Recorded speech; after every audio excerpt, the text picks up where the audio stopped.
concept of internal resistance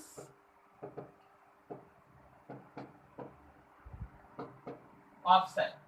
किसी भी cell के इंटरनल रेजिस्टेंस के बारे में क्या होता है आप सीखो, ठीक है। तो देखो, जब भी हम लोग कोई भी पर्टिकुलर सेल बनाते हैं ना, अभी जस्ट आप है ना इलेक्ट्रोकेमिस्ट्री में डिस्कस कर ही रहे थे कि आप अगर किसी पर्टिकुलर सेल को बनाएंगे तो उसको सेल को बनाने में इलेक्ट्रोलाइट्स आप यूज कीजिएगा। दोनों इलेक्ट्रोड्स के बीच इलेक्ट्रोलाइट्स होगा तभी हमारा है ना वहां पे जो भी रेडॉक्स का फेनोमेनन है वो हो पाता है। तो जब भी आप किसी भी सेल को फॉर्म करते हैं तो सेल के फॉर्मेशन के दौरान जो यूज होने वाला इलेक्ट्रोलाइट्स है वो हमारे करंट के फ्लो में जो रेजिस्टेंस ऑफर करता है, that particular resistance is called internal resistance.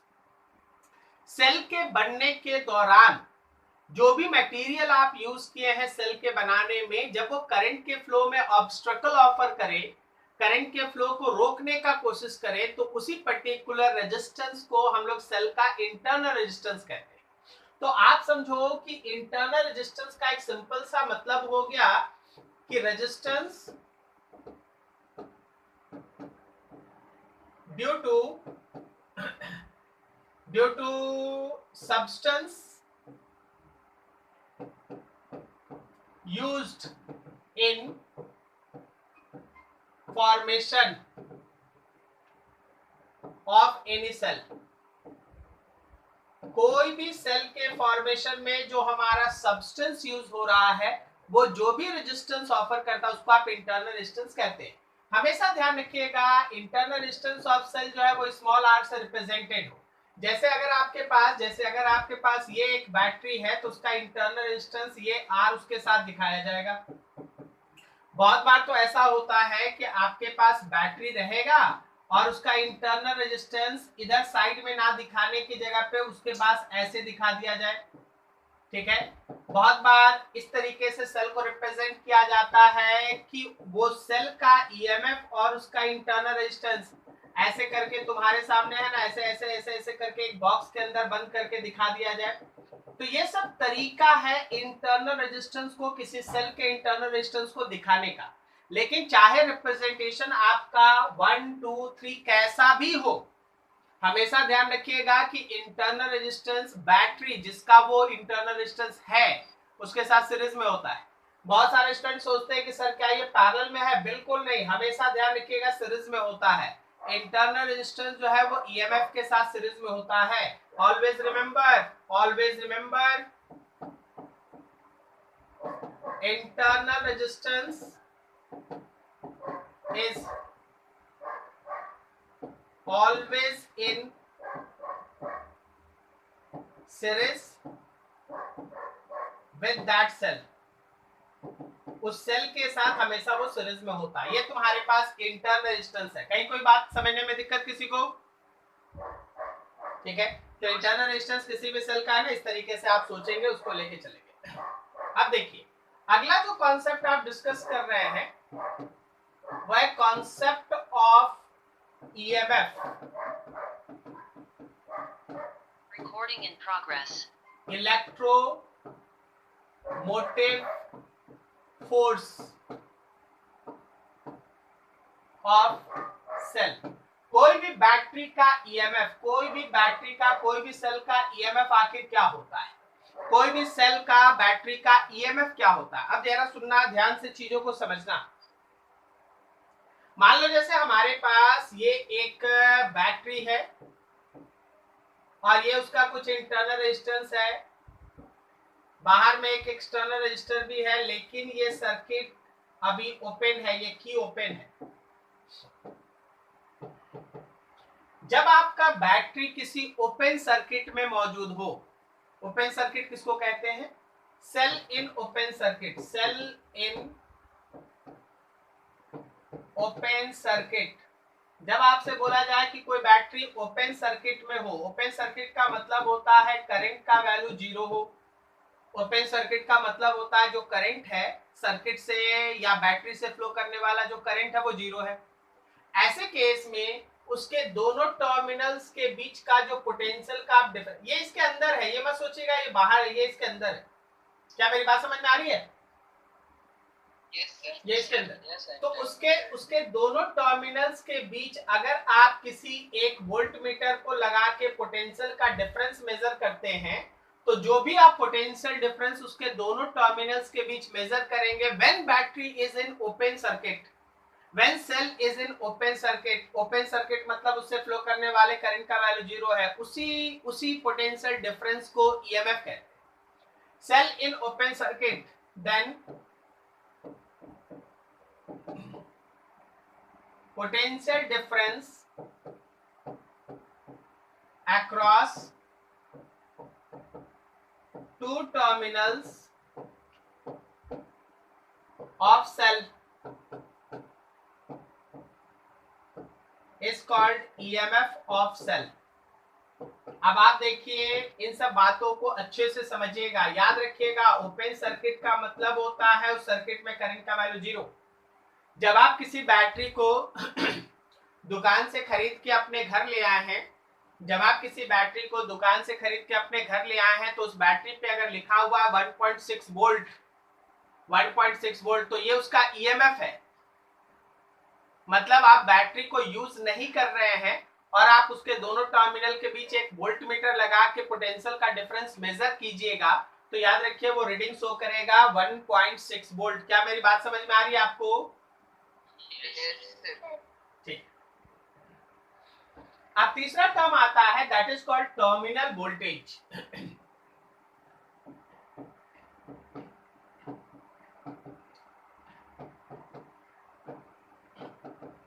concept of terminal voltage represented by V.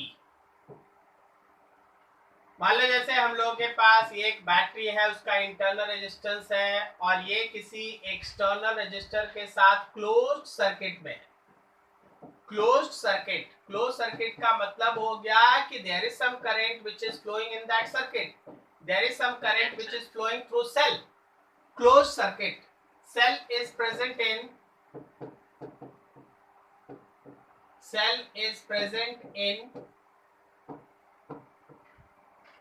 Close circuit. आपका सेल जो है वो क्लोज सर्किट में है. क्लोज सर्किट का मतलब हो गया कि करंट का वैल्यू है non zero. There is some current which is flowing in the circuit, there is some current which is flowing through cell. Battery से कुछ ना कुछ करंट फ्लो कर रहा है. तो अगर कभी ऐसा हुआ कि हमारा बैटरी यूज में है, बात तो यही हुआ ना, यूज हो रहा है. आप घर में कोई बैटरी है, उसको टॉर्च में डाल के टॉर्च जला दिए. टॉर्च जब जला दिए तो आप बैटरी को यूज कर रहे हैं, आप उसको डिस्चार्ज कर रहे हैं, आप बैटरी को यूज कर रहे हैं. तो जब बैटरी यूज हो रहा है इसका मतलब उससे करंट दौड़ रहा है. तो जब करंट दौड़ रहा है उस समय उसके दोनों टर्मिनल्स के बीच, मान लो ये ए है ये बी है, इसके अक्रॉस में आप किसी वोल्टमीटर को लगा दिए, तो वो वोल्टमीटर जो रीडिंग शो करा वो कहलाया टर्मिनल वोल्टेज. ठीक है ना. Cell is present in close circuit, then potential difference across two terminals of cell is called terminal voltage. उसको हम लोग टर्मिनल वोल्टेज कहते हैं. Terminal voltage which is represented by V. ठीक है, टर्मिनल वोल्टेज कहते हैं. जरा गौर करना, समझना, मेरी बातों को समझना. आप इस V को दो तरीके से लिख सकते हैं. जो आपका टर्मिनल वोल्टेज दिखाई दे रहा है वो एक्चुअली A और B के बीच के पोटेंशियल का डिफरेंस है. टर्मिनल वोल्टेज जो है वो A और B के बीच के पोटेंशियल का डिफरेंस है. ठीक है. मान लीजिए सर्किट में करंट I फ्लो कर रहा है, तो आखिर ये कितना आ रहा है. आप अगर गौर से चलेंगे तो देखिए ए हायर पोटेंशियल पे है, निगेटिव से positive, plus E minus I are. क्या ये ई माइनस आई आर के बराबर आपको दिख रहा है? सब कोई देख लो अच्छे से. शायद नहीं, आपको नहीं समझ में आया. आप ए से चल के बी तक जाइए, इस रास्ते से जाइएगा, करंट ऐसे जा रहा था, याद रखिएगा. फ्रॉम ए टू बी, ए से चल के बी तक चलो ना, हमको एक बार अब लिख लेने दो ना. VA, नेगेटिव से पॉजिटिव पे गए तो प्लस E, करंट के डायरेक्शन में गए माइनस IR। तो क्या हम लोग B पॉइंट का पोटेंशियल पे पहुंच गए? सही है ना? तो आपके पास आ गया BA minus BB is equals to higher to lower, आप लिख देंगे IR माइनस E, या फिर आप लिख देंगे minus of E minus IR। क्या मेरी बात समझ में आई? ठीक है, A से B की तरफ माइनस IR, ये तुम्हारे सामने है ना, टर्म्स है ना, इस तरीके से लिख दिया गया। तो टर्मिनल वोल्टेज जो लिखा जाए वो लिखा जाए E minus IR। Terminal voltage जो लिखा जाए वो लिखा जाए E माइनस IR। क्या मेरी बात समझ में आ रही है आपको? Yes sir. ठीक है, अब एक चीज और, वही टर्मिनल वोल्टेज जो आप देख रहे हैं वो इस रजिस्टर के भी अक्रॉस में है। तो आप इस टर्मिनल वोल्टेज को ही अगर आप चाहें तो यहाँ पे इसके साथ भी रिलेट कर सकते हैं। देखिए दो रिलेशन अभी तक आ गया है, एक आया है V equals to E minus IR और दूसरा है V इज इक्वल्स टू, क्या लिख सकते हैं, IR। बोलो सही है? ठीक है, जरा गौर करना, हम एक और रिलेशन यहां से निकालना चाहते हैं और वो रिलेशन है, क्या I के जगह पे V बाई R लिख सकते हैं? Yes sir. तो इस I के जगह पे V बाई R को यहां पुट कर दो तो आपको मिलेगा V is equals to E minus V by capital R into small r।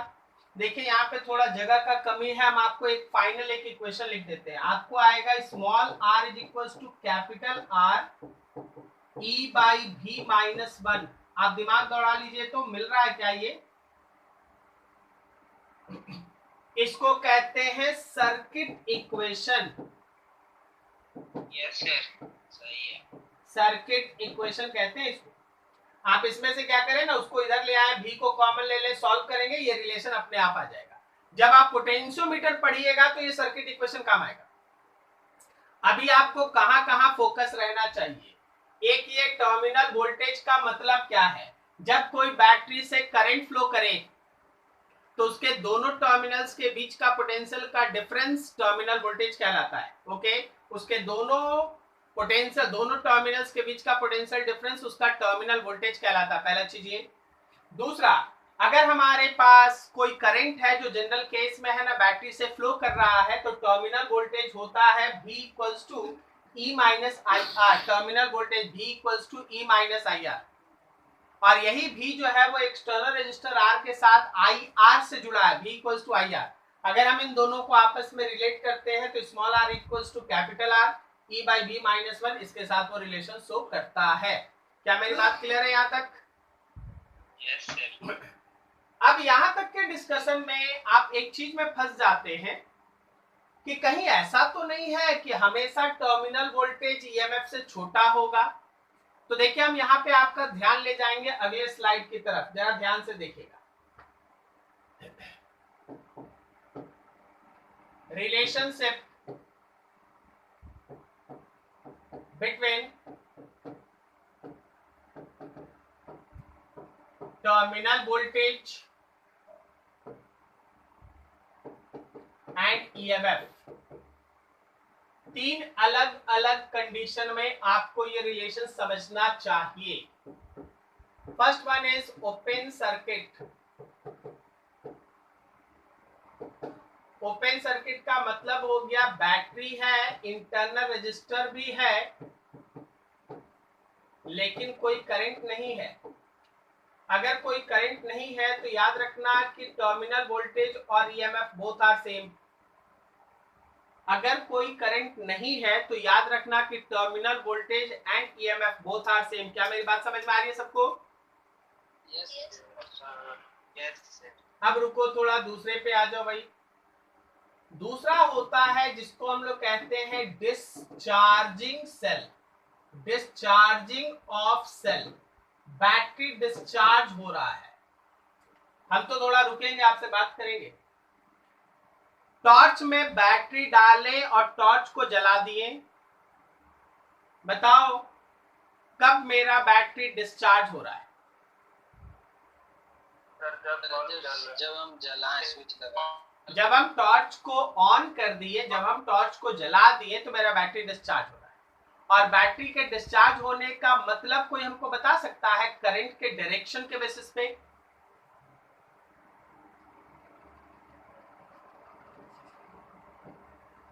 हमेशा ध्यान रखना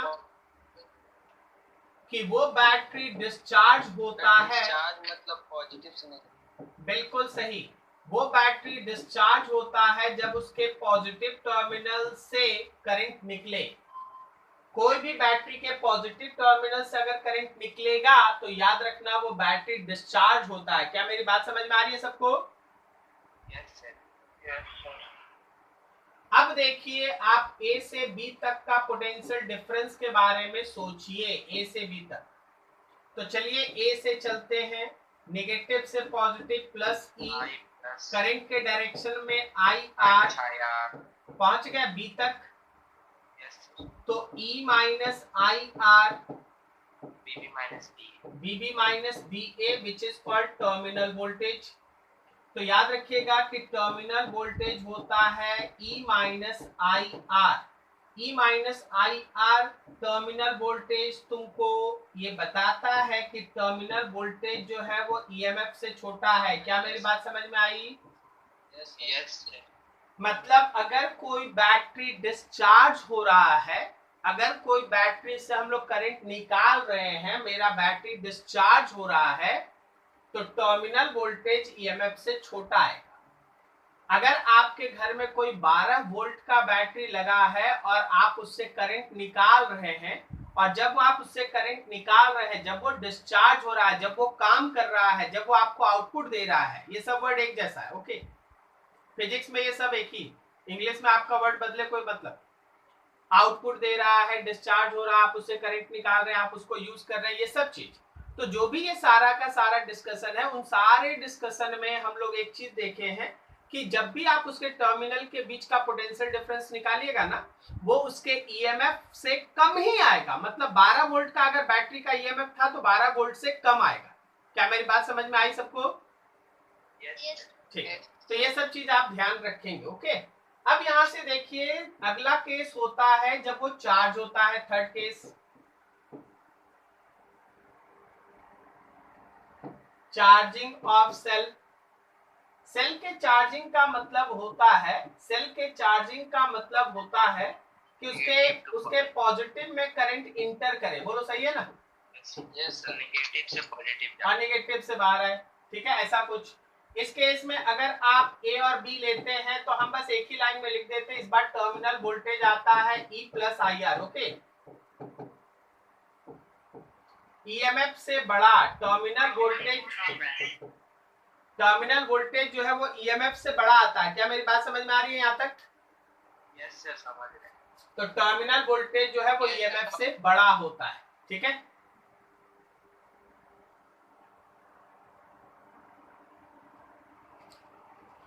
तो देखो, जब भी हम लोग के पास है ना चार्जिंग ऑफ सेल होगा, जब भी हम लोग के पास चार्जिंग ऑफ सेल होगा, तो चार्जिंग ऑफ सेल के केस में टर्मिनल वोल्टेज EMF से बड़ा होगा। मेरी बात समझ में आई सबको? ठीक। अच्छा, एक चीज और हम यहाँ रुकना चाहेंगे। आप अगर चाहेंगे ना तो इसको एक स्ट्रेट लाइन इक्वेशन के साथ कंपेयर करके देखो। क्या ये y is equals to c plus mx के फॉर्म में है? Yes sir. अगर आप यहाँ पे वर्टिकल एक्सिस पे टर्मिनल वोल्टेज को रखते हैं, हॉरिजॉन्टल एक्सिस पे करंट को रिप्रेजेंट करना चाहते हैं, तो याद रखिए इसका y इंटरसेप्ट एक तो पॉजिटिव है EMF, और उसके बाद स्लोप भी पॉजिटिव है, इंक्रीजिंग। बोलो सही जा रहे हैं? Yes sir. Yes sir. तो ये रहा हम लोगों का EMF, और इसका जो स्लोप होगा, क्या वो स्लोप स्मॉल आर देगा? आर होगा सर। Small R. अच्छा, इसी चीज को अगर तुम यहाँ पे लाओ स्ट्रेट लाइन के साथ, इसको कंपेयर करो, y is equals to mx plus c को कंपेयर कर लो।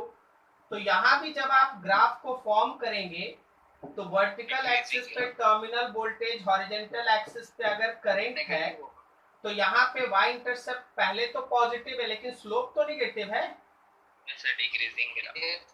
तो ये ईएमएफ है और यहाँ जो आपको स्लोप दिखाई दे रहा है वो इस बार नेगेटिव में आर है। बोलो सही जा रहे हैं? Small R minus, yes. ठीक है, तो बताओ जरा टर्मिनल वोल्टेज ईएमएफ के साथ बराबर होता है, बड़ा होता है या छोटा होता है? क्या होता है? सर तीनों होता है। तीनों होता है। ये इस बात पे डिपेंड करता है, ये इस बात पे डिपेंड करता है कि कंडीशन क्या है। करंट किधर से फ्लो कर रहा है? हाँ, करंट किधर से फ्लो कर रहा है, ये सब चीज आपको समझना पड़ता है। कहीं किसी को डाउट समझने में? No sir. No sir. चलिए ठीक, एक छोटा सा क्वेश्चन कर लेते हैं, इस पे एक एग्जांपल कर लेते हैं।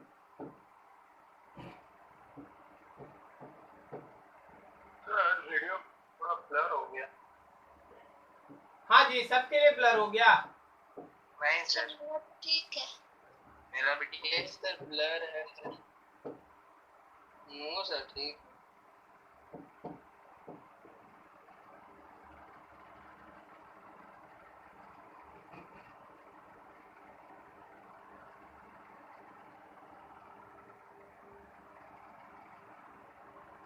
यहाँ पे 15 वोल्ट है और ये 3 ओम है और ये हम लोगों के पास ये 4 ओम का है। आपसे पूछा गया है what is the terminal voltage, या यूं कहो कि यहाँ पे एक वोल्ट मीटर V1 लगा है और यहाँ पे एक वोल्ट मीटर V2 लगा है। तुमको बताना V1 और V2 का रीडिंग। हम आपसे ये पूछना चाहते हैं कि V1 का रीडिंग 6 वोल्ट से बड़ा या 6 वोल्ट से छोटा आएगा, क्या आएगा? आप सॉल्यूशन मत बताइए, आप थिंकिंग बताइए, आप कॉन्सेप्ट बताइए। V1 का रीडिंग 6 वोल्ट से बड़ा या छोटा क्या आएगा? उसी तरह V2 का रीडिंग क्या आएगा? 15 वोल्ट से बड़ा या 15 वोल्ट से छोटा क्या आएगा आपके हिसाब से?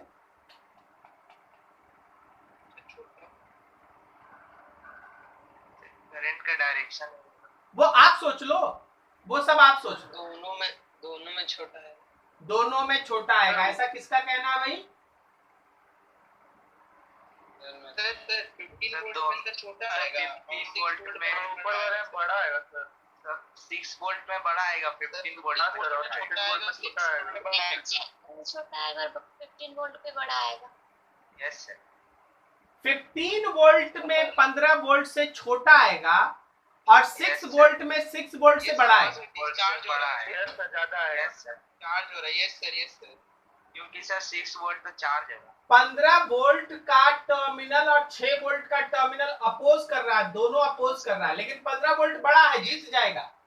तो करंट जो है वो 15 वोल्ट के हिसाब से फ्लो करेगा। करंट जो है वो 15 वोल्ट के हिसाब से फ्लो करेगा। क्या मेरी बात समझ में आई?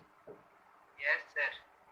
पता है आप इस करंट को एक झटके में 15 minus 6 divided by total resistance 342 3 plus 4 plus 2 कह सकते हैं। बोलो तो 1 एम्पियर आ रहा है।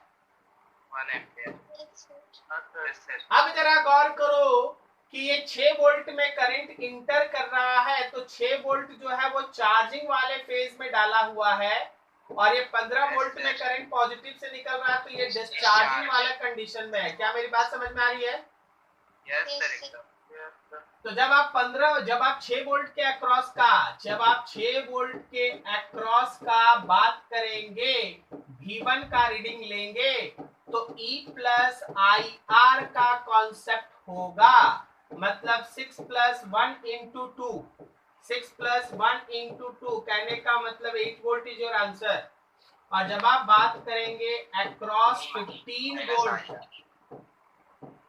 तो V2 is equals to discharging का केस होगा, E माइनस IR होगा। 15 माइनस 1 स्मॉल r के जगह पे 3, सो इट इज 12 वोल्ट। क्या मेरी बात समझ में आ रही है सबको? Yes sir. सही है जी? Yes sir. यस।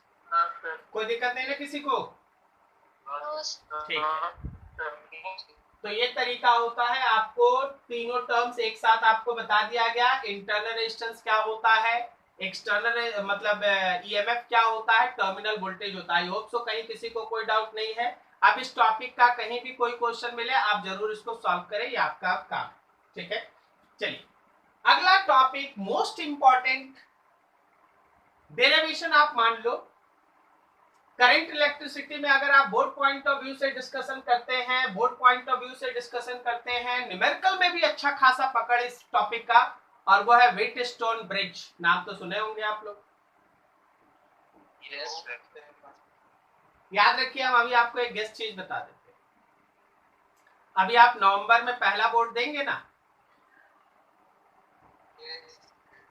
तो वो तो अभी ऑब्जेक्टिव है, ऑब्जेक्टिव है तो ऑब्वियसली कुछ आएगा नहीं, लेकिन ये व्हीटस्टोन ब्रिज, मीटर ब्रिज और पोटेंशियोमीटर, तीन चीज आज और अगले क्लास में पढ़ाने वाले। इन तीन में से एक ना एक क्वेश्चन तुमको रहना ही है। तुम अभी लिख लो, रिकॉर्डिंग हो रहा होगा उस समय चला लेना, ठीक है। याद रखना, व्हीटस्टोन ब्रिज, मीटर ब्रिज और पोटेंशियोमीटर, एक ना एक क्वेश्चन नवंबर दिसंबर के आपके एग्जामिनेशन में, बोर्ड एग्जामिनेशन में आ रहा है, ध्यान रखो। अब तो जरूर आ रहा है।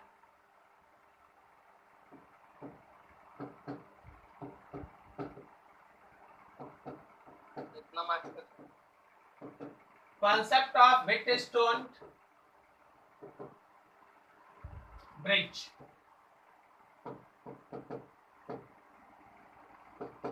Circuit, Wheatstone bridge circuit. देखो एक्चुअली तुम पूछा कितने मार्क्स का, पूरा करंट इलेक्ट्रिसिटी है ना, बोर्ड पॉइंट ऑफ व्यू से जाओगे ना तो 4 मार्क्स का है, जिसमें इस टॉपिक पे या तो कभी कभी पूरा का 4 मार्क्स इसी पे दे दिया जाता है डेरिवेशन पॉइंट ऑफ व्यू से, लेकिन अभी डेरिवेशन तो नहीं, ऑब्जेक्टिव है। एक क्वेश्चन आएगा, 4 नंबर खत्म। अब देखा जाए, हम बोल नहीं सकते कि सिलेबस क्या होगा, रिड्यूस होगा, जुलाई के लास्ट में बताया जाएगा, वो सब एक अलग मैटर है। अदरवाइज अगर पुराने एस्पेक्ट से चलोगे तो Wheatstone bridge, metre bridge, potentiometer, एक क्वेश्चन तय। देखो होता क्या है, आपके पास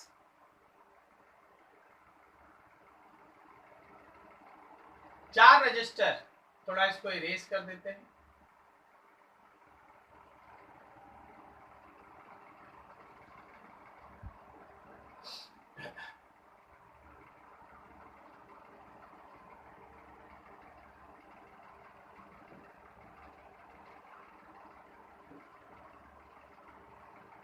आपके पास ये चार रजिस्टर है, ये है R1, ये है R2, ये आपका R3 है, ये आपका R4 है, और इसके अक्रॉस में एक बैटरी इस तरह से लगा हुआ है, सेल इस तरह से लगा हुआ है, और यहां से यहां तक एक गैल्वेनोमीटर लगा है जो करंट के मेजरमेंट को दिखाने वाला है। इस तरह का सर्किट या इस तरह का सिमिलर सर्किट अरेंजमेंट बहुत सारा होगा, हम आपको दिखा देंगे आगे जब पढ़ाएंगे, ठीक है। अभी हम लोग है ना इससे रिलेटेड कुछ कंडीशंस है उसको फाइंड आउट करना चाहते हैं। जब आपके पास सर्किट इस तरीके के अरेंजमेंट में दिया जाए, इसको आप कहते हैं व्हीटस्टोन ब्रिज सर्किट। एक सेल है, एक गैल्वेनोमीटर है, चार रजिस्टर है R1, R2, R3, R4। अब इस पर्टिकुलर सर्किट में चलो जरा गौर करो, ए पॉइंट ये रहा, मान लो ये बी है, ये पॉइंट सी है, ये डी है, ये कोई बैटरी है जिसका ईएमएफ मान लो ई है। आप इसमें इंप्लीमेंट करने जा रहे हैं, आप इसमें लगाने जा रहे हैं किरचॉफ्स का जंक्शन और लूप रूल। किरचॉफ्स रूल के बेसिस पे आप इसमें इक्वेशंस बनाएंगे और उन इक्वेशंस को सॉल्व करके सर्किट किस कंडीशन में बैलेंस होगा, पूरा कहानी पे बहुत ध्यान से सुनिएगा। आप किरचॉफ्स के रूल को इस पर्टिकुलर सर्किट में लगाएंगे और इक्वेशंस बनाएंगे। उन इक्वेशंस में सर्किट किस कंडीशन में बैलेंस कहा जाएगा, इसके लिए एक कंडीशन आप है ना डिराइव करके निकालेंगे। यही इस टॉपिक का थीम होता है। तो देखो, सबसे पहले किरचॉफ्स के जंक्शन रूल से, मान लो बैटरी से निकलने वाला करंट, बैटरी से निकलने वाला करंट है आई। क्या आपको ये रेड कलर दिखाई दे रहा है प्रॉपरली?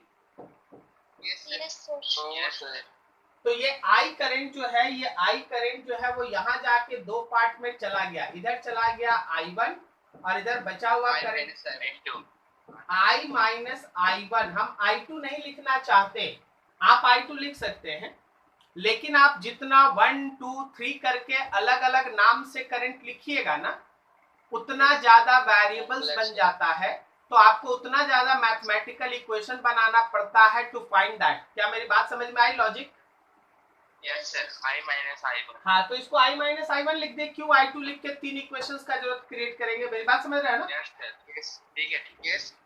तो ये I1 इधर आया। अब देखो, अब मेरे पास जगह नहीं है, अब हम इधर भेजेंगे एक नया करंट, नाम होगा IG, और इधर बचा हुआ करंट I1 माइनस IG। ठीक है, ये IG करंट ऊपर से नीचे आ रहा है और इधर से I माइनस I1 आ रहा है। फिर ये दोनों इस पॉइंट पे जुड़ जाएगा और दोनों ऐड होके I minus I1 plus IG, ये सब इसमें जाएगा।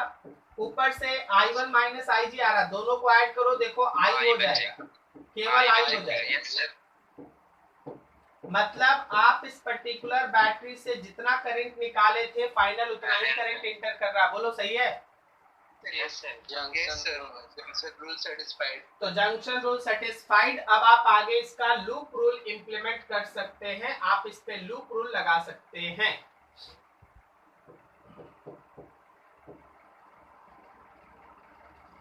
Applying loop rule in loop. बोलो, एक छोटा लूप चुनने का कोशिश करो, छोटा हो, क्यूट हो, आराम से बनने वाला हो, ऐसा हो। Sir ABDA, ABDA, very good. ABDA ले, पूरा क्लोज करने का कोशिश करो।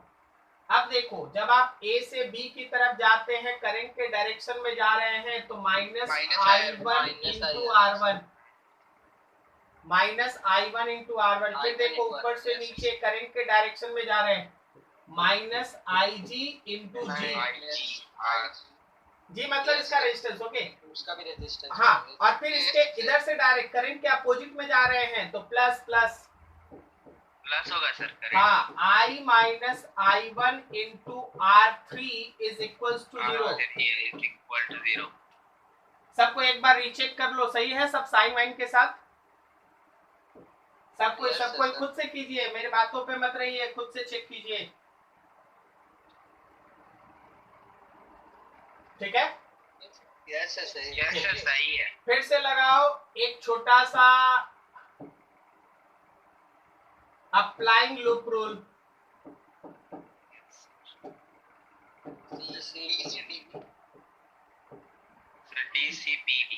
BCDB, yes sir. BCDB, B से C करंट के डायरेक्शन में, minus I1 minus I1 minus IG into R2। Yes sir. अब यहाँ देखो करंट के अपोजिट में plus plus I minus IG times I minus I1 plus IG times of R4। फिर देखो प्लस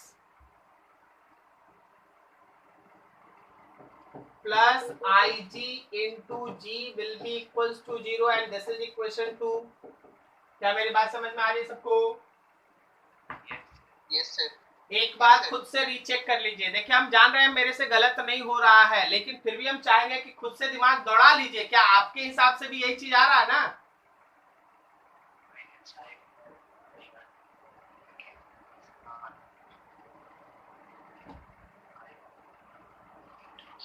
सही है।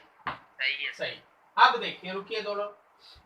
अब यहां से हम लोग थोड़ा स्टेप जब आगे बढ़ाएंगे तो हम लोग जाएंगे balancing condition for Wheatstone bridge. कोई भी व्हीटस्टोन ब्रिज का बैलेंसिंग होना या बैलेंस्ड व्हीटस्टोन ब्रिज का एक मीनिंग निकलता है। बैलेंस्ड व्हीटस्टोन ब्रिज का मीनिंग ये होता है कि जो गैल्वेनोमीटर है उसका रीडिंग 0।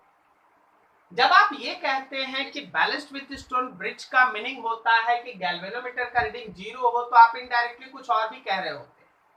आप क्या कहते हैं कि B और D दोनों का पोटेंशियल सेम है। जब आप दोनों का पोटेंशियल सेम बोलिएगा तभी ना कोई करंट फ्लो नहीं करेगा, reading of galvanometer become 0। Yes sir. For any balanced Wheatstone bridge, सबसे पहला चीज, रीडिंग ऑफ गैल्वेनोमीटर बिकम्स 0। दूसरा चीज, बी पॉइंट का पोटेंशियल और डी पॉइंट का पोटेंशियल बिकम सेम। तीसरा कि दोनों पॉइंट्स के बीच का जो पोटेंशियल का डिफरेंस है दैट बिकम 0। क्या मेरी बात समझ में आई? 0, yes sir. For this equation 1 becomes, आपका इक्वेशन 1 क्या हो गया? सुनिए ना, आप इसमें IG के जगह पे 0 पुट कीजिए, minus I1R1 plus I minus I1R3 equal to 0 होगा। Yes sir. Minus I1R1 plus I minus I1 into R3 is equal to 0 हुआ। तो ऐसे केस में क्या हम लोग I minus I1 into R3 is equal to I1 into R1 लिखें? Yes sir. थोड़ा सा और एडजस्ट कर लो, I minus I1 by I1, I minus I1 by I1, क्या हम लोगों के पास R1 बाई R3 आया? Yes sir. सब कोई देख लीजिए अच्छे से, स्लाइड बदलना पड़ेगा, ध्यान से देख लीजिए। Okay, yes sir. ठीक है, सुनिए ध्यान से सब कोई। अब जब हम लोग इसी बैलेंसिंग कंडीशन के लिए इक्वेशन 2 को लेंगे तो यहाँ IG 0 होगा और यहाँ IG 0 होगा, यहाँ IG 0 होगा, तीन जगह IG 0 होगा। R2 minus I1 R2 plus I minus I1 R4 equal to 0 आएगा। Yes sir. R4 आएगा। Minus I1 R2 plus I minus I1 R4 equal to 0 आएगा। Yes sir. For balanced condition के लिए equation 2 becomes, तुम्हारा equation 2 क्या हो गया? मेरा इक्वेशन 2 हो गया है कि minus of I1 into R2 plus I minus I1 into R4 is equal to 0, या फिर I minus I1 into R4 is I1 into R2, या फिर आप लिख सकते हो I minus I1 by I1 is equal to R2 by R4 and this is equation 4। Yes. अगर आप देखिए फोर्थ इक्वेशन का LHS देख लो अच्छे से, और थर्ड इक्वेशन का LHS देख लो अच्छे से, दोनों LHS सेम है। Yes sir. तो अगर दोनों LHS सेम है तो दोनों का RHS भी सेम आना है, ठीक है? दोनों का LHS अगर सेम है तो दोनों का RHS भी सेम आना है। तो अगले फेज में जब हम लोग जाएंगे तो हमारे पास आ गया कंपेयरिंग इक्वेशन 3 एंड 4। जब आप 3 और 4 को कंपेयर किए, दोनों का LHS बराबर, RHS बराबर आएगा, so R1 by R3 is equal to R2 by R4। तो इसको क्या लिख सकते हैं? क्या हम लोग इसको लिख सकते हैं R1 by R2 is equal to R3 by R4? बोलो, समझ में आया? Yes sir. तो देखिए होता क्या है, कोई भी ऐसा व्हीटस्टोन ब्रिज सर्किट आपको मिल जाए जिसमें R1 by R2, R1 by R2, R3 by R4 को फॉलो अप करे। मेरे कहने का मतलब है कि जब आप कोई भी ऐसा व्हीटस्टोन ब्रिज सर्किट देखें तो आप सबसे पहला काम यही करें कि आप इस रेशियो को फाइंड आउट करें। अगर R1 बाई R2 और R3 by R4, R1 by R2, R3 by R4 अगर ये दोनों बराबर है तो आपको बहुत सारा इंफॉर्मेशन पहले से मिल जा चुका रहता है। मेरी बात समझ में आई? Yes sir. ठीक है, जैसे ही ये कंडीशन सेटिस्फाई किया कि R1 by R2, R3 by R4 ये दोनों बराबर है, तो आप तय रखो कि B और D का पोटेंशियल सेम है, बीच में अगर कोई गैल्वेनोमीटर है उसका रीडिंग 0 है, circuit is set to be balancing condition. क्या मेरी बात समझ में आ रही है? Yes sir. Yes Yes, sir. sir. ठीक है। Yes, sir. तो अब जरा देख लो एक बार फिर से कुछ important points. So for any balanced Wheatstone bridge circuit, अगर हम लोग के पास कोई भी बैलेंस्ड Wheatstone ब्रिज सर्किट है तो याद रखना हमेशा कि R1 by R2 R3 by R4 के बराबर होगा। दूसरा इंपॉर्टेंट बात, जो B पॉइंट का पोटेंशियल और D पॉइंट का पोटेंशियल था वो सेम होगा, तो B और D के बीच का पोटेंशियल का डिफरेंस 0 होगा। तीसरा इंपॉर्टेंट बात, एनी रजिस्टर, कैपेसिटर और any other circuit element if present between B and D, it is useless and can be removed. आप उसको खोल के हटा सकते हैं, वो यूजलेस होता है, उसको आप खोल के हटा सकते हैं। और जब आप उसको खोल के हटाते हैं, आप इतना सारा इलेक्ट्रिकल सर्किट बना चुके हैं कि आप देखते हैं कि आराम से फिर हम लोग रजिस्टर का value, equivalent resistance, equivalent capacitance ये सब फाइंड आउट कर लेते हैं। बोलो है कि नहीं? Yes, sir. तो ये इसका सबसे बड़ा एडवांटेज है कि उसको खोल के हम लोग हटा देंगे, उसको खोल के हम लोग हटा सकते हैं। तो ये सब चीज। अब अगला पॉइंट जो चीज आपके दिमाग में रहना चाहिए,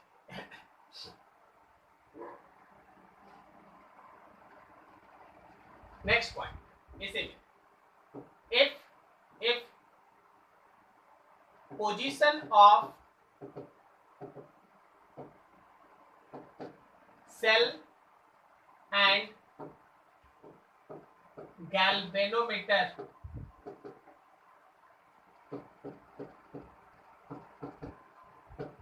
interchange, then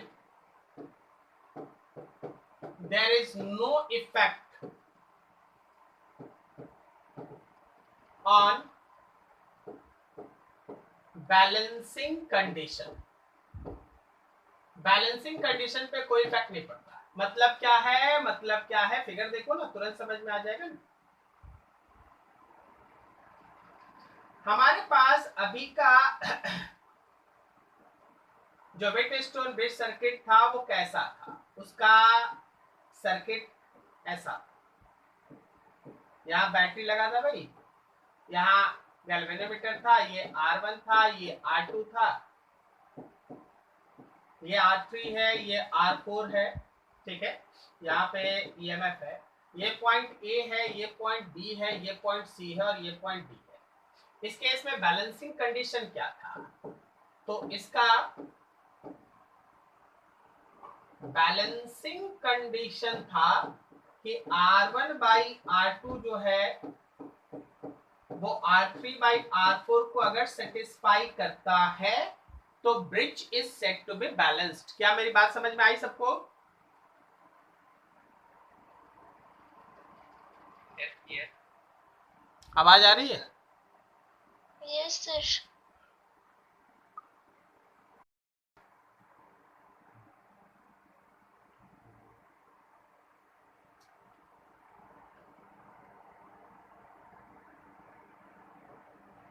हाँ ठीक। तो देखो, अगर हमारे पास ये जनरल कंडीशन था तो बैलेंसिंग कंडीशन में R1 by R2 equals to R3 by R4 है। और बैलेंसिंग पॉइंट कौन था? तो भाई आपका बैलेंसिंग पॉइंट था B एंड D। B और D था आपका बैलेंसिंग पॉइंट। अब देखिए, अगर मान लीजिए आप सर्किट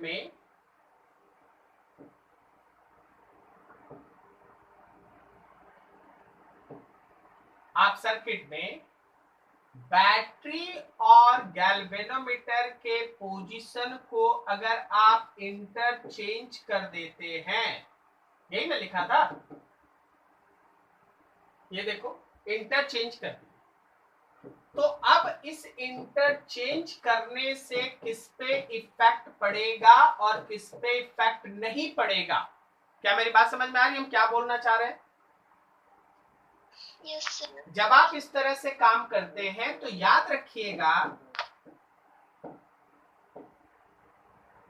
कि बैलेंसिंग कंडीशन पे कोई इफेक्ट नहीं पड़ता, अभी भी वो R1/R2 इक्वल्स टू R3/R4 ही रहता है, ठीक है। लेकिन बैलेंसिंग पॉइंट थोड़ा बदल जाता है। बोलो तो बैलेंसिंग पॉइंट अब कौन होगा जिसका पोटेंशियल बराबर हो जाएगा? A, B, C, D, A and C, very good, A and C, A और C पे है ना पोटेंशियल है ना सेम हो जाएगा, A और C का पोटेंशियल सेम हो जाएगा। क्या मेरी बात समझ में आ रही है सबको? यस। ठीक है, तो ये चीज होता है। अगर है ना कोई आपको इस तरीके से दे दे तो हड़बड़ाना नहीं है, आपको ये याद रखना है कि बैलेंसिंग कंडीशन वही रहेगा लेकिन बैलेंसिंग पॉइंट चेंज कर जाएगा, ठीक है। अब समझ में आया? Yes sir. ठीक, एक चीज और हम इसमें ऐड करना चाहेंगे। व्हीटस्टोन ब्रिज को आपके सामने देने का तरीका बहुत अलग अलग होता है और हर बार आपको पहचान लेना चाहिए कि हाँ व्हीटस्टोन ब्रिज है। ट्रेडिशनल वाला ये है जो हर कोई बनाता है, मोस्टली है ना सब डेरिवेशन इसी तरीके से बना के आपके सामने किया जाता है। इस पॉइंट को ए मान लीजिए भाई, ये पॉइंट है आपका बी, ये पॉइंट है सी आपका, और ये पॉइंट है डी। ये आपका R1 है, ये R2 है, ये R3 है, ये R4 है, और मान लो यहाँ पे एक हम रजिस्टर लगा दे R5। अगर ऐसा है कि R1/R2 जो है वो R3/R4 को सेटिस्फाई करता है, तो A पॉइंट और C पॉइंट के अक्रॉस में किसको आप हटा देंगे?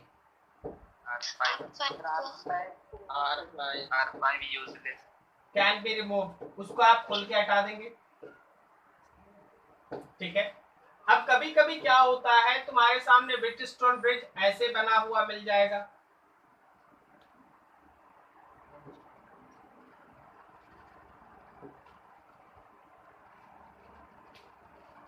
ये भी व्हीटस्टोन ब्रिज, ये पॉइंट ए है, ये पॉइंट सी है, ठीक है, ऐसा है। ये पॉइंट ए है, ये पॉइंट सी है। कोई बताएगा बी कौन है, डी कौन है, R1 कौन है, R2 कौन है? इसे कंपेयर करो तो बताओ तो सोच के। ये भाई R1 है, ये R2 है, ये R3 है, ये R4 है और ये R5 है। ये पॉइंट है B और ये पॉइंट है D। फिगर एक ही, पूरा एक चीज है, एक कॉन्सेप्ट है। क्या तुमको समझ में आ रही है? कभी कभी यही चीज तुम्हारे सामने ऐसे दिया रहे,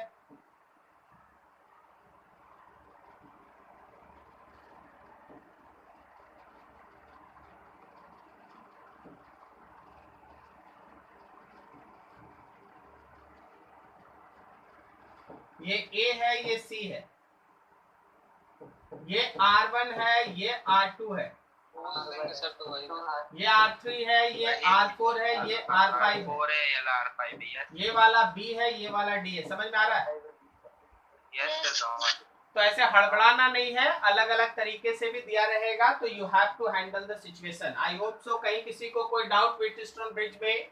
शुरुआत से एक बार जस्ट फटाफट, शुरुआत से जस्ट एक बार फटाफट रिवीजन कर लेते हैं हम लोग। ये तुम्हारे पास है व्हीटस्टोन ब्रिज। एक जनरल केस, जरूरी नहीं हमेशा बैलेंस हो, ये भी हम आपको बता दें कि आपके पास इस तरह का फिगर दिखे और तुरंत तुम मान लो कि बैलेंस है, तो ये तुम बेवकूफी कर रहा है। हम आपको बोले हैं बैलेंस होने के लिए कंडीशन सेटिस्फाई करना चाहिए। कभी कभी होता है क्वेश्चंस में फिगर इसी शेप का रहता है लेकिन कंडीशन सेटिस्फाई नहीं करता, और स्टूडेंट लोग हड़बड़ी में है ना उसको बैलेंसिंग कंडीशन में पुट करके सॉल्व करके निकाल के आंसर चला आता, गलत हो गया। बैलेंसिंग कंडीशन सेटिस्फाई करेगा तभी आप आगे का बनाया हुआ लॉजिक से यूज कर सकते हैं। अदरवाइज आपको किरचॉफ रूल लगा के इक्वेशन सॉल्व करके जो निकालना निकालिएगा। मेरी बात समझ में आई? Yes sir. यहाँ पे किरचॉफ रूल से इक्वेशन बनाना सिखाया है ना, उसके बाद ना बैलेंसिंग कंडीशन में ले गए हैं। तो आप हर बार गलती ना करें कि आप balancing balancing balancing blindly and balancing condition को यूज किए जा रहे हैं। आप पहले रेशियोज को देख लीजिएगा, अगर R1/R2 R3/R4 को सेटिस्फाई करता है तभी आप बैलेंसिंग कंडीशन से आगे बढ़ेंगे। अदरवाइज आप किरचॉफ का जनरल रूल लगा के न्यूमेरिकल को सॉल्व करके आएंगे। मेरी बात समझ में आ रही है सबको? Yes sir. फिर आपके पास एक कंडीशन आ गया, उसका मीनिंग क्या था वो आ गया। उसके बाद आप कैसे है ना दोनों के पोजीशन को इंटरचेंज करेंगे, उसका इफेक्ट कहाँ पड़ेगा कहाँ नहीं पड़ेगा वो समझ में आया। और ये अलग अलग तरह का representation. This is all about your British stone bridge circuit. I hope so अगर किसी को कहीं कोई डाउट रह गया हो, मेरे हिसाब से तो नहीं होगा, फिर भी पूछ लीजिए।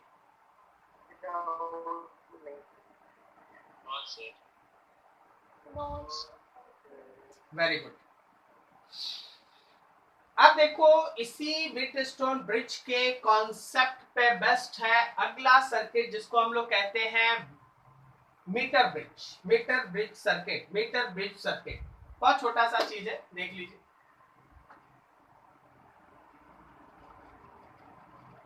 लास्ट पार्ट चल रहा सर करंट का।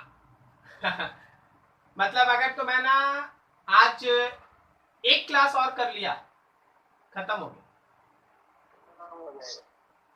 यस सर, इसलिए छोटा छोटा टॉपिक आ रहा सर, इसलिए हम सोचे last part. Concept of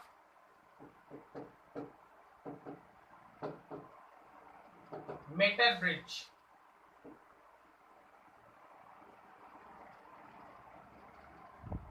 Rishikesh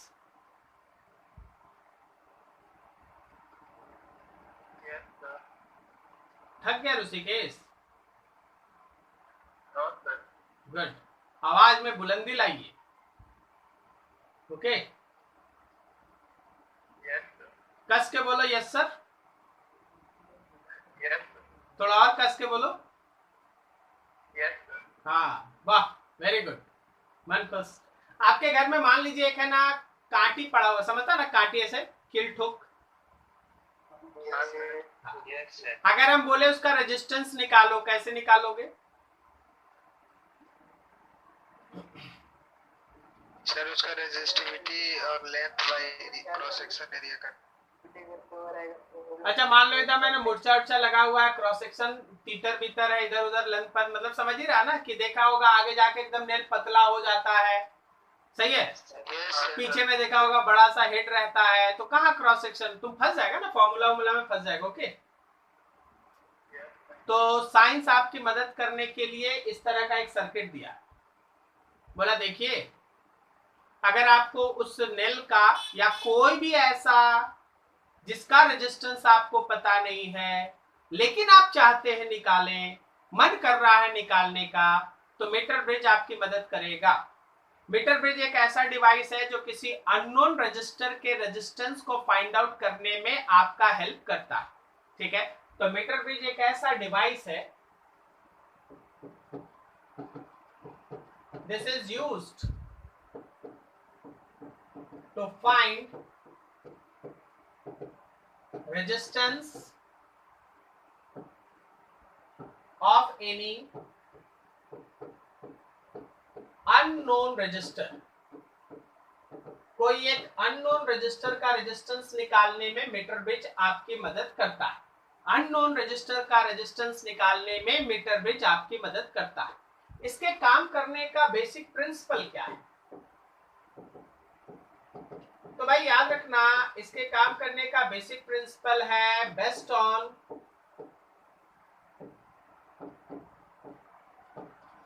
balanced condition of Wheatstone bridge. जो हमारा व्हीटस्टोन ब्रिज का बैलेंसिंग कंडीशन था ये उसी के ऊपर बेस्ट होता है, ठीक है। अब देखो इसका कंस्ट्रक्शन एकदम सिंपल चीज है।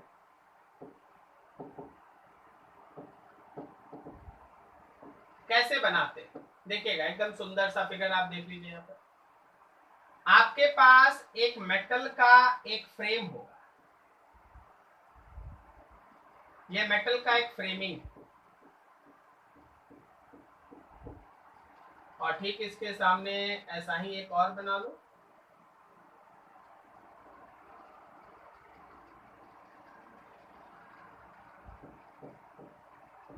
ये ऐसा। अब इस पॉइंट से लेके इस पॉइंट तक एक वायर ए बी लगा हुआ है, और यहाँ पे बीच में फिर से एक स्टैंड है। यहां से लेके यहां तक एक रजिस्टर लगा हुआ है जिसको आप जानते हैं, नोन रजिस्टर आर के लिखा हुआ है। और यहां से लेके यहां तक एक रजिस्टर ऐसा है जिसको आप नहीं जानते, जिसको आपको निकालना है।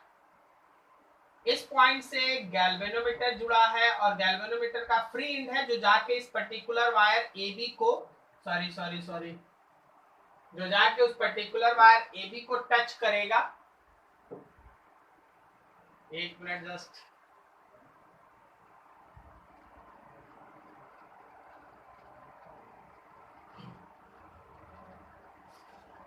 हाँ, यहां से यहां तक एक वायर है, उसको वो अब यहां से गैल्वेनोमीटर का फ्रेम ले जाके हम जहां चाहेंगे ए बी को टच करेंगे। ये पूरा का पूरा कंस्ट्रक्शन है। अब इस कंस्ट्रक्शन में करंट फ्लो करे, उसके लिए आप यहां से बाहर, जैसे व्हीटस्टोन ब्रिज में कैसे आप करंट को फ्लो कराने के लिए एक बैटरी जोड़ देते थे, वैसे जुड़ा हुआ है। एक वायर अभी हम नहीं बनाए हैं, थोड़ा सा वेट कर लीजिए। अब देखिए और आगे जो आपको ए बी दिखाई दे रहा है, A B is uniform cross sectional wire of length 1 metre. देखो भाई, तुम पढ़ाई कर रहे हो मीटर ब्रिज, इसलिए वायर का लेंथ है 1 मीटर। लेकिन ये जरूरी नहीं है कि हर कंडीशन में वायर का लेंथ 1 मीटर ही रहे। क्या मेरी बात आपको समझ में आ रही है? हम क्या बोलना चाह रहे हैं?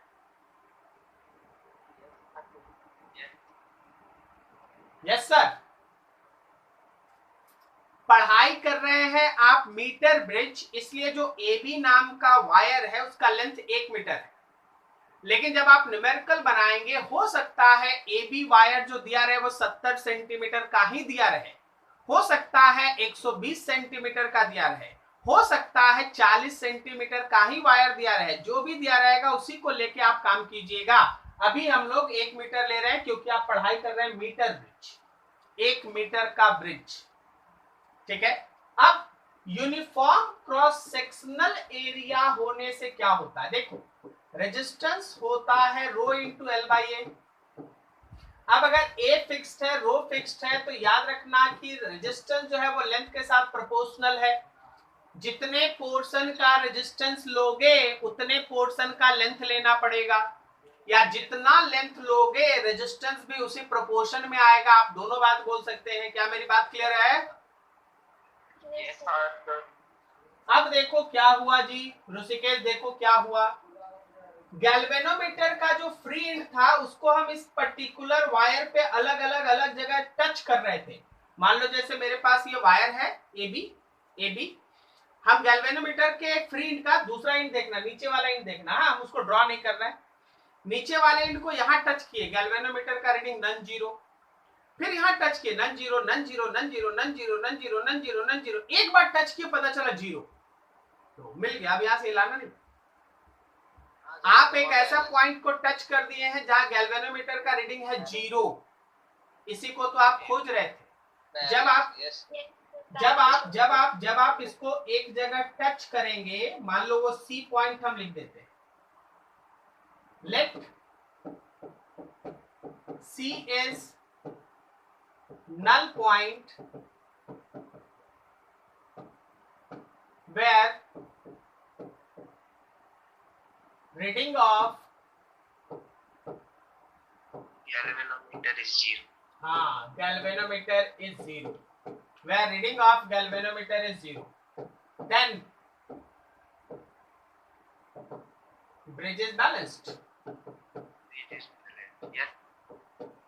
हो गया भाई। अगर हमारा गैल्वेनोमीटर का रीडिंग किसी पॉइंट पे 0 आ गया, इसका मतलब ब्रिज इज बैलेंस्ड। अच्छा, अगर bridge is balanced then what will happen? R1 by R2 equals to R3 by R4। बोलो समझा? Yes sir. R1 by R2 is equals to R3 by R4। क्या मेरी बात समझ में आ रही है फिगर में?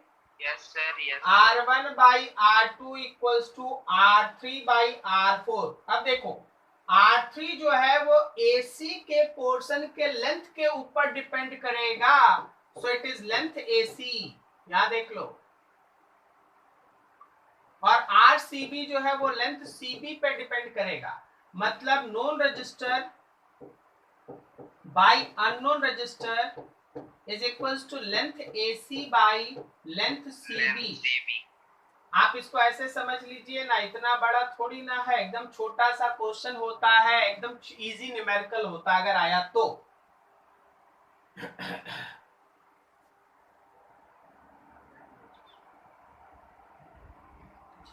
हाँ, तो देखो जैसे होता क्या है ना कि इसमें जो भी आपके सामने सिचुएशन रखा जाता है ना, that is very very easy. आप इतना टेंशन ना ले। अब देखिए होता है, मान लीजिए जैसे हमको कोई एक घर में कील पड़ा है, हमको उसका रेजिस्टेंस मेजर करना है, उसको यहाँ लगा दिए।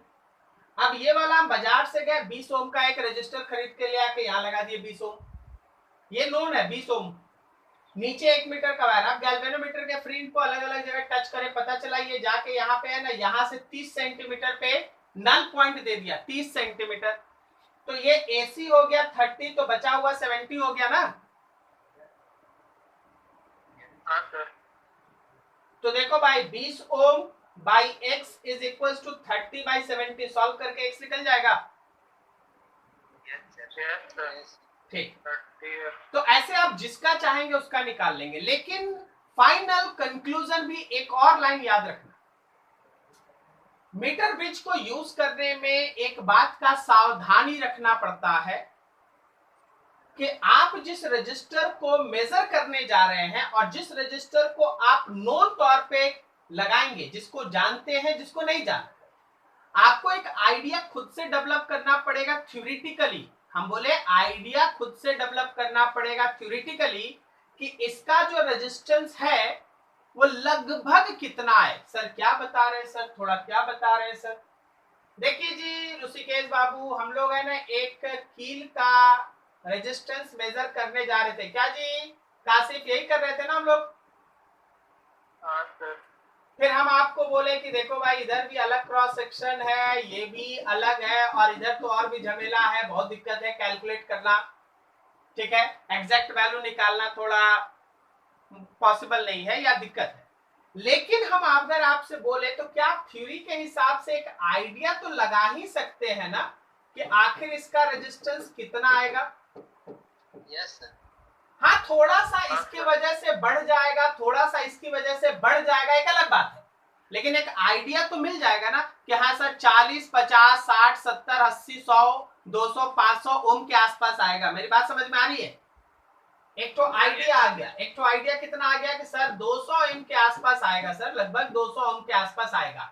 हम कहा बोले सही होना चाहिए, हम बोले आइडिया लगा तो बोला 200 ओम के आसपास आएगा सर, 300 भी हो सकता है सर, और 100 भी हो सकता है सर, कोई दिक्कत नहीं। हम आपको नहीं बोले सही बताने, हम बोले एक आइडिया लगा लगभग किस ऑर्डर में आएगा। अब देखना, अब तुमको पता है कि लगभग ये 200 के आसपास है। जरा मेरा रफ स्केच समझना।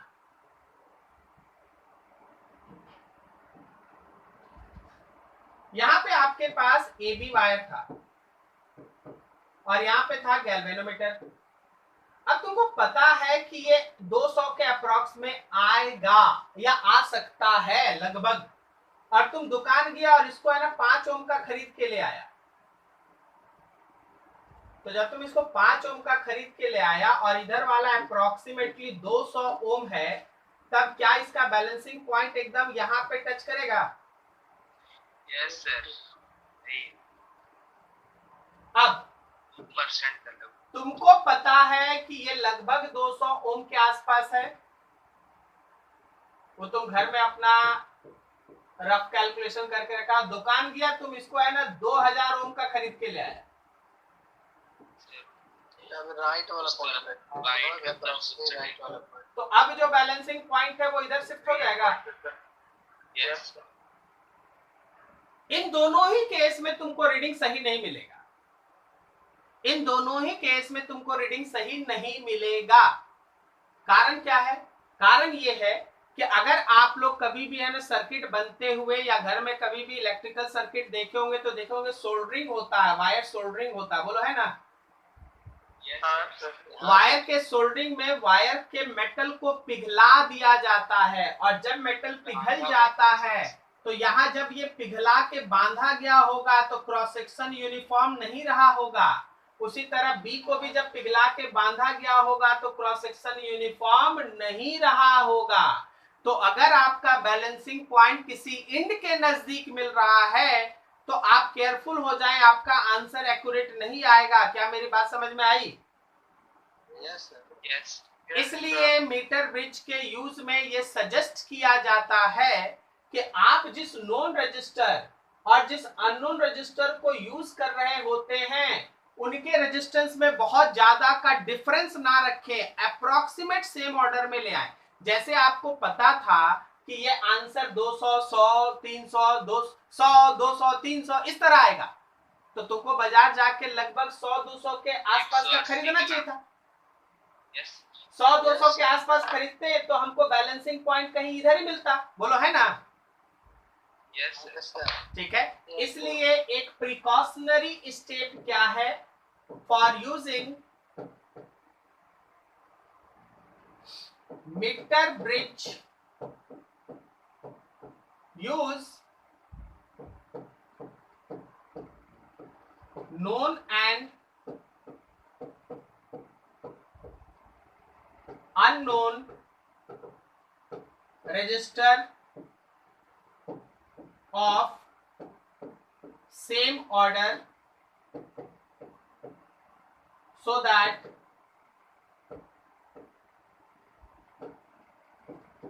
balancing point is obtained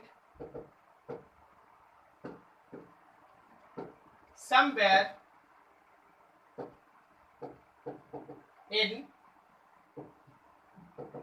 middle of wire AB to get accurate value।